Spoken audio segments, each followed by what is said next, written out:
Bonjour les amis et bienvenue dans cette nouvelle vidéo du site www.moonwatch.fr. Dans cette vidéo, je vais vous présenter une montre exceptionnelle, une Breitling Maritime chronographe.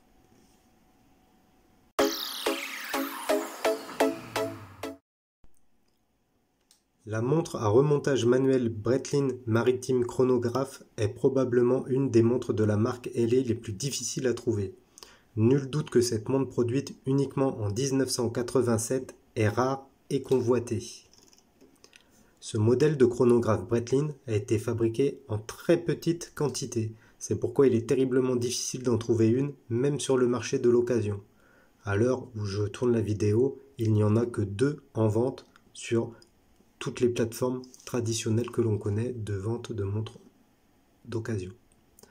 Dans la mesure où cette montre Breitling Maritime 8900 est aussi rare que demandée, il est relativement énigmatique de trouver des informations sur le modèle. Même les forums spécialisés, comme Breitling Source, ont eu du mal à me donner des informations quant à sa fabrication.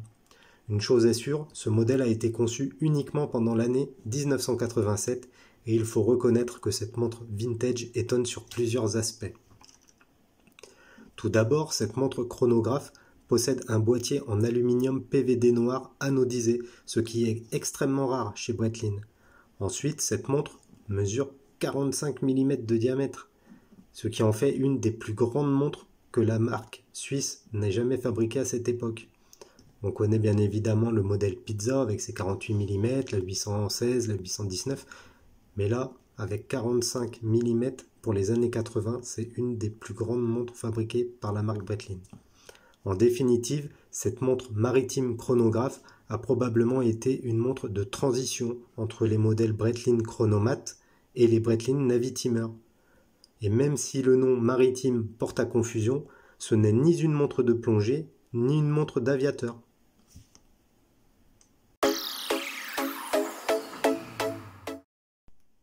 Concernant les spécifications techniques de cette Breitling Maritime chronographe, elle a été produite uniquement en 1987.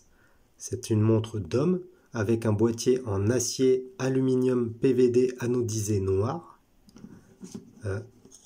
On peut également dire qu'elle emboîte un mouvement Valjoux 7760 à remontage manuel. C'est un mouvement qui comporte 17 rubis et qui offre une réserve de marche de 52 heures, ce qui est relativement énorme pour l'époque. La montre est donnée étanche à 100 mètres, la lunette est unidirectionnelle, le boîtier comporte une couronne vissée et 2 boutons poussoirs non vissés, le verre est un verre minéral, le diamètre 45, j'en parlais tout à l'heure, 45 mm de diamètre, l'épaisseur 14 mm. Le bracelet, à l'origine, la montre était vendue sur un bracelet acier, mais bon, pas de chance, j'ai pas réussi à retrouver le bracelet d'origine. Sur le modèle, que j'étais déjà content d'avoir le modèle et de pouvoir l'acheter, et elle était équipée sur un bracelet cuir. Moi j'ai opté pour un atto que je trouve lui va parfaitement bien.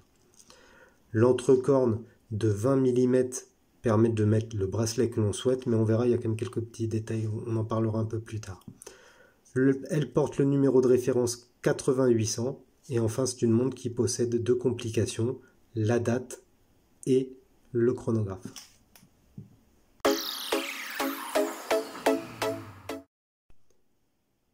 Par rapport au boîtier, on peut dire que cette Breitling Maritime 8900 est un des seuls modèles de la marque horlogère suisse qui utilise un boîtier en aluminium PVD. C'est un boîtier qui mesure 45 mm de diamètre pour 14 mm d'épaisseur. Il bénéficie d'un revêtement anodisé noir, ultra résistant. À l'exception de rares modèles des années 70, on ne trouve aucun boîtier aussi grand chez Breitling. Dans les années 70, Breitling a produit des modèles comme la 816, comme la 819, comme la Pizza, qui sont des montres qui possédaient des boîtiers en 48 mm, mais c'est tout. Tous les autres modèles de Breitling ont des boîtiers plus petits. Ici, sur cette Maritime 8900, le boîtier fait 45 mm de diamètre, c'est donc une grosse montre. En second lieu, la lunette tourne dans le sens horaire anti-horaire, excusez-moi, uniquement. Chose que l'on retrouve assez classiquement, par exemple, sur les chronomates. La lunette tourne parfaitement bien.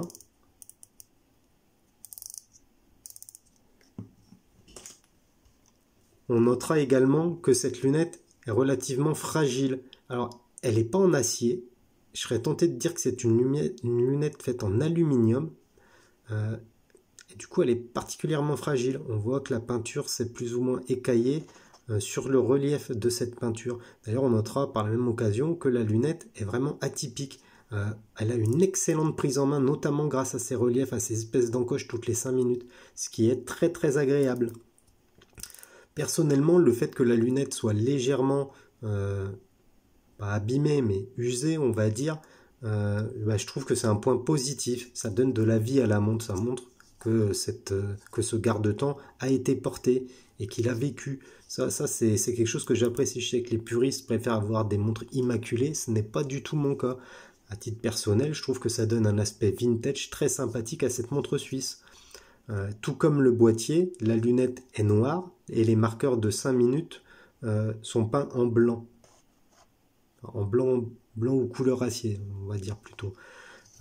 Tout sauf le 0 qui est représenté par un triangle qui permet de faire le repère. On notera également que le réo est également noir et blanc. Ensuite, la couronne est vissée mais non signée. C'est une couronne pleine. Elle permet le réglage de l'heure, de la date, mais également de remonter la montre, puisque c'est une montre à remontage manuel. Ce n'est pas une montre automatique. C'est une montre à remontage manuel. Après, certaines personnes n'aiment pas. Moi, j'adore. Je trouve que ça conforte le côté vintage de la montre. Tous les matins, quand vous vous réveillez, hop, vous remontez la montre. Et franchement, c'est terrible. Vous voyez ? Je vais le faire. Ma montre était arrêtée. Je vais la remonter un petit peu. Donc, tous les jours, vous avez le droit de faire ça.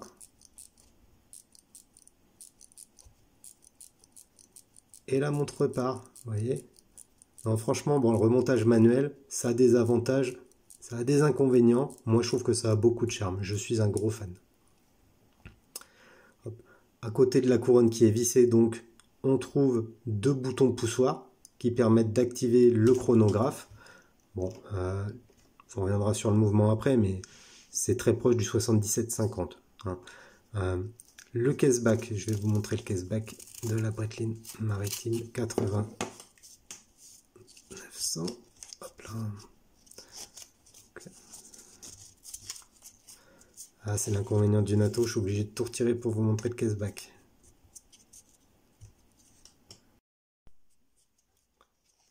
Donc sur ce caseback, on va retrouver Swiss Made 80900 qui est le numéro de référence, le logo aux ailes de Breitling, l'inscription Breitling, un numéro de série sur 4 chiffres, ce qui montre que la montre a été produite en très faible quantité, hein.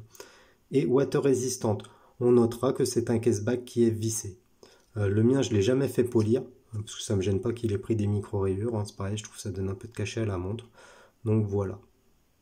On notera, tiens, tant que la montre est comme ça, je vous montre le boîtier, hein, qui a vécu également, hein, la partie anodisée pardon, qui s'est légèrement éméchée. Bon, ça fait partie du plaisir de la montre, si je puis dire. C'est une montre qui a 30 ans, un peu plus de 30 ans. Donc voilà.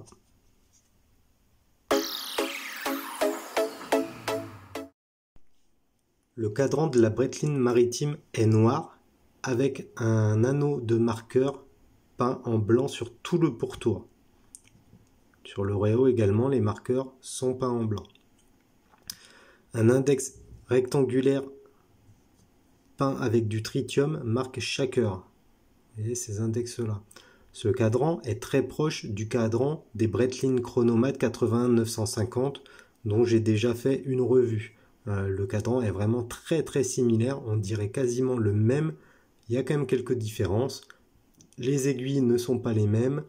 Le tritium qui n'est pas patiné, qui n'a pas pris la patine de mon modèle full black par exemple.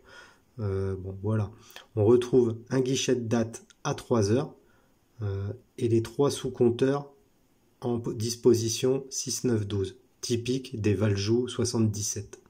77,50, 77,60, on verra après que c'est quasiment la même chose. Tout comme sur le chronomètre 81-950, le guichet de date est petit mais ultra lisible. La police utilisée est très agréable à l'œil, ça j'apprécie beaucoup. On notera également la présence du logo Breitling de couleur dorée juste à côté du guichet de date. Le petit Swiss Made sur le subdial à 6 heures. Les aiguilles sont de forme simple, peintes en blanc, et les aiguilles des heures et des minutes sont recouvertes de tritium phosphorescent. On notera sur mon modèle que le tritium est encore en excellent état. Et d'ailleurs, il fonctionne toujours. Enfin, il fonctionne. Il illumine très légèrement. On va pas se mentir, c'est pas un foudre de guerre, mais c'est normal, hein, le tritium a une durée de vie annoncée. Donc, les modèles vintage pâtissent de cela, évidemment.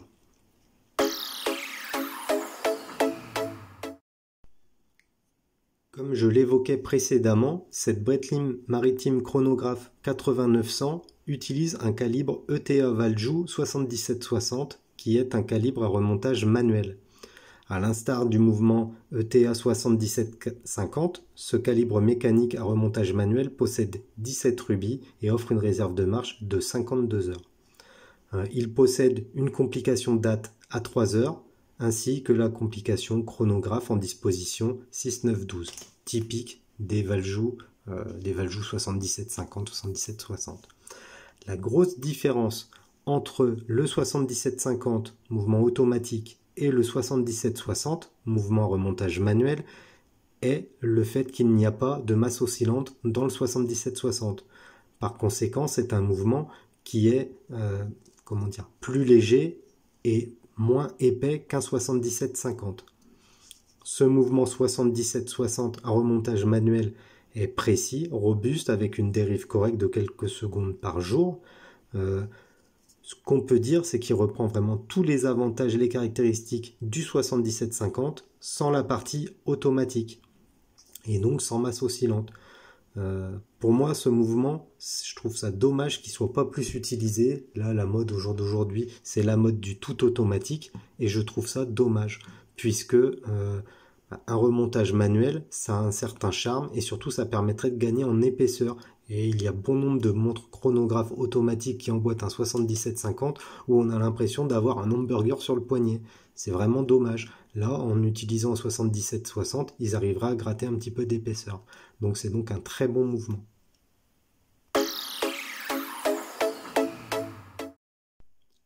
À l'origine, la montre Breitling Maritime Chronograph 8900 était livrée sur un bracelet en acier noir, de la même couleur que le boîtier.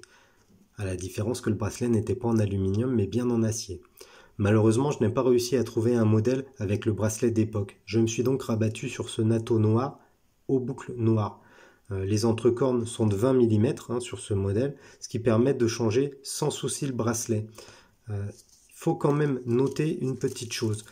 On ne peut pas mettre tous les bracelets sur cette chronographe maritime parce que le battement entre la tige bloquante et le boîtier est vraiment très très fin. Vous voyez, le NATO, ça doit faire une épaisseur d'un peu moins d'1 millimètre, ou 1 millimètre on va dire, et c'est tout juste, tout juste.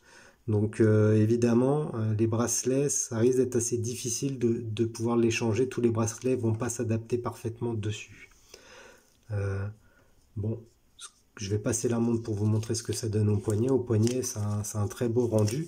Hein. Malgré que cette Breitling, elle possède un boîtier imposant de 45 mm de diamètre, la montre est quand même très très bien sur le poignet. Je vais vous montrer ça tout de suite. Hop. Voilà, donc ce que ça donne sur le poignet. Je vais mettre ça dans l'autre sens. Vous voyez, 45 mm. Bon, c'est gros, hein, on va pas se mentir, sur mon poignet. Bon, moi, je suis habitué à porter du 42-44. Là, 45, c'est pas beaucoup plus. Mais bon, ça fait quand même une grosse montre. Par contre, comme l'épaisseur n'est pas énorme, hein, ça fait 14 mm, bah, la montre se pose plutôt bien. Vous noterez que là, j'utilise un NATO, ce qui est peut-être pas un choix judicieux, hein, d'ailleurs, puisque il vient rajouter au moins 2 mm d'épaisseur. Mais bon, je trouve que ça va bien avec l'aspect vintage de la montre. Et du coup, je la laisse dans cette configuration-là. Évidemment, avec un cuir Breitling, si il passe, hein, j'ai pas fait le test, cette montre serait magnifique également.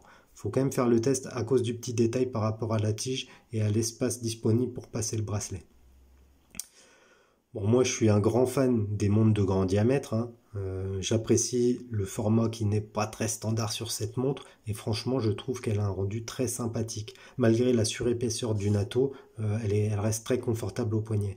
Après, le confort est également dû au fait que le natto, c'est très confortable puisque ça s'ajuste parfaitement sur le poignet.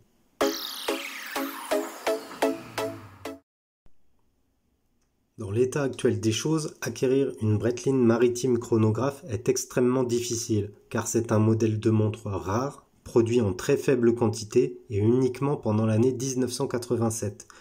D'ailleurs, à la vue du numéro de série sur 4 chiffres, il se peut même qu'il n'y ait pas plus de 10 000 exemplaires de cette montre. À titre d'information, il m'aura fallu plus d'une année de recherche pour trouver cet exemplaire de Breitling Maritime. Et il n'est pas en très bon état. J'ai pas fait de grosses restaurations dessus puisque bon, le traitement du boîtier est assez spécifique, donc très difficile à restaurer.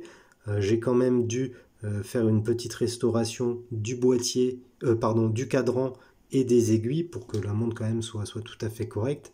Le verre n'a pas été remplacé, d'ailleurs vous voyez j'ai une belle rayure dessus. Le verre, j'en ai pas parlé d'ailleurs, c'est un verre minéral, hein. Ce n'est pas un verre saphir, alors que même sur les chronomates on trouvait des verres saphir. Enfin bon, voilà, il est très difficile de trouver une Breitling Maritime 8900 au jour d'aujourd'hui. Afin de trouver un exemplaire d'une Breitling Maritime chronographe, j'insiste, hein, parce qu'il existait des modèles non chronographes, eux par contre sont beaucoup plus simples à trouver, mais ils sont moins esthétiques, moins beaux je trouve. Il faut prendre son mal en patience, hein, pour trouver un modèle tel que celui-ci et scruter en permanence les sites de vente de montres du marché gris, eBay, Le Bon Coin, Chrono24, etc., etc. En ce qui concerne le tarif, les rares offres qui existent proposent des tarifs qui varient entre 1800 et 2300 euros pour des montres souvent vendues sans bracelet d'origine et sans papier.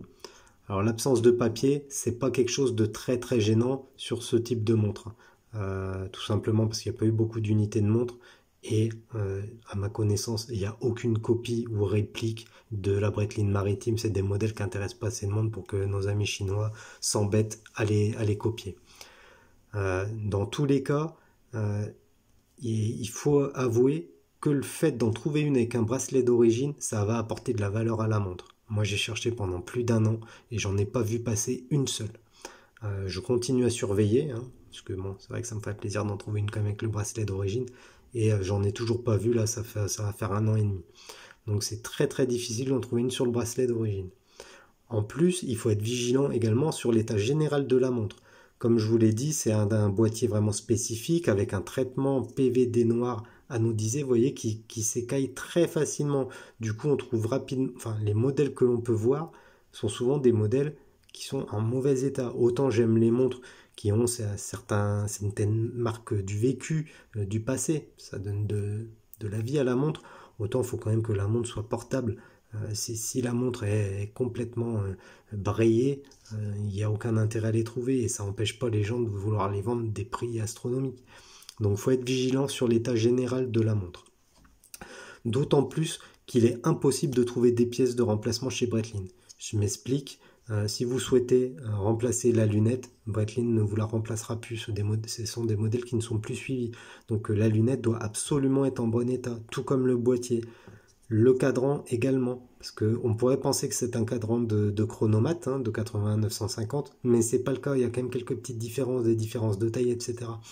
Donc bon, après, vous pourrez très bien adapter un cadran, par exemple, qui est référencé pour une Breitling chronomate 80-950. Ça passera, il n'y aura pas de problème. Mais par contre, ça dénature la pièce même, puisque ce ne sera pas un cadran de Breitling Maritime. Il n'y a eu qu'une version de cadran sur la Breitling Maritime. De la même manière, sur le mouvement, le 77-60, on trouve beaucoup moins de pièces que sur un 77-50. Alors, les pièces sont interchangeables, et évidemment, puisque la seule différence est la masse oscillante. Mais votre montre ne sera plus 100% d'origine. Bon, après, voilà, ça c'est du détail sur le mouvement, c'est un petit peu moins gênant. Mais il faut faire attention.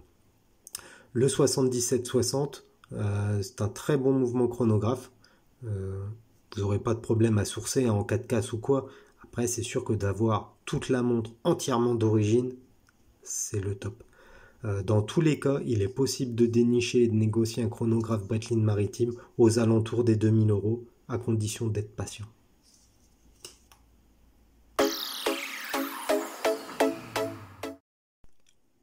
Pour conclure cette petite revue sur notre Breitling maritime chronographe 80-900 de 1987, on peut dire qu'elle n'est pas simple à trouver et que les possesseurs de cette montre ne veulent pas forcément s'en séparer puisqu'ils savent qu'ils sont sur une montre relativement rare, une petite pépite. Cette montre de la manufacture suisse Breitling est une montre de transition qui a été produite uniquement une année en 1987 et de ce fait, elle est rare et assez recherchée par les passionnés de la marque Osel. Petit bémol, le prix d'achat élevé pour des montres qui n'ont pas de grande complexité technique, c'est un pauvre Valjoux à l'intérieur, enfin 77, 50, 60, donc pas de grosse recherche technologique si je puis dire, et pourtant le prix est élevé tout simplement parce que le modèle a été produit probablement en moins de 10 000 exemplaires. Dans l'éventualité où vous arriveriez à acquérir une Breitling 80-900 telle que celle-ci, je peux vous assurer que vous ne le regretterez pas. C'est une montre originale, atypique pour la marque Osel, puisque ce format de boîtier, cette taille, ça reste pas quand même dans les standards de la marque. Et surtout, elle a une énorme présence au poignet, de par sa taille. De par sa taille et cette lunette vraiment si spécifique, la présence au poignet est là, quoi. On a vraiment une montre différente aux portées des autres Breitling que l'on pourrait porter. Donc la présence au poignet est exceptionnelle. Il y a de fortes chances, si vous arrivez à en passer une au poignet, que vous succombiez au charme de cette montre vintage, pour toutes les raisons que j'ai évoquées précédemment. Esthétiquement, c'est une montre qui est encore dans le goût du jour. Elle n'est pas dépassée, ça fait pas montre de petit vieux. C'est vraiment une montre qui, j'ai même envie de dire, ça fait montre de jeune un peu. Perso, je trouve ça fait montre d'aventurier. Alors en plus, il y a de grandes chances que dans les années qui arrivent, cette montre se fasse encore plus rare et du coup encore plus difficile à trouver. Moi, il m'a fallu 1 an, vous imaginez, 1 an de recherche où tous les jours je regardais. Bon, ça n'a pas été simple. Et quand on y arrive, on est content, c'est sûr. Enfin, pour conclure, je peux quand même dire que cette montre Breitling Maritime Chronographe, c'est une excellente montre à porter tous les jours. Elle passe très très bien. Moi en plus, j'ai fait un choix de la mettre sur un atto qui rajoute de l'épaisseur. Choix qui est peut-être pas hyper intelligent. Mais bon, j'adore le confort du atto, donc ça c'est un petit peu mon cheval de guerre, si je puis dire. Donc voilà, si vous cherchez un modèle un peu passe-partout, un modèle qui vous permettra pas de faire de la plongée, qui vous permettra pas de faire le foufou, pas de jardiner, pas de bricoler, parce que c'est des montres quand même avec un boîtier ultra sensible qui prend la moindre marque. Évidemment, ce ne sera pas une montre pour vous. Par contre, si vous aimez porter des montres vintage, avec du caractère, qui ne seront pas visibles au poignet de monsieur tout le monde, dans ce cas-là, je vous conseille de trouver une Breitling maritime, parce que c'est une qualité de fabrication qui est très correcte. C'est une montre vintage en plus. Cette montre n'a que des atouts. Donc voilà, pour moi c'est un excellent achat passion, achat collection si on peut dire. Avant de vous quitter, n'oubliez pas de mettre un petit pouce si la vidéo vous a plu ou si vous souhaitez de nouvelles vidéos. Je vous invite également à vous rendre sur notre site www.moonwatch.fr et à nous suivre sur les réseaux sociaux, à savoir Twitter, Instagram et Facebook. Je vous donne rendez-vous très prochainement pour une nouvelle vidéo, peut-être sur une montre un petit peu moins atypique, mais je n'en dis pas plus. Allez, à la prochaine!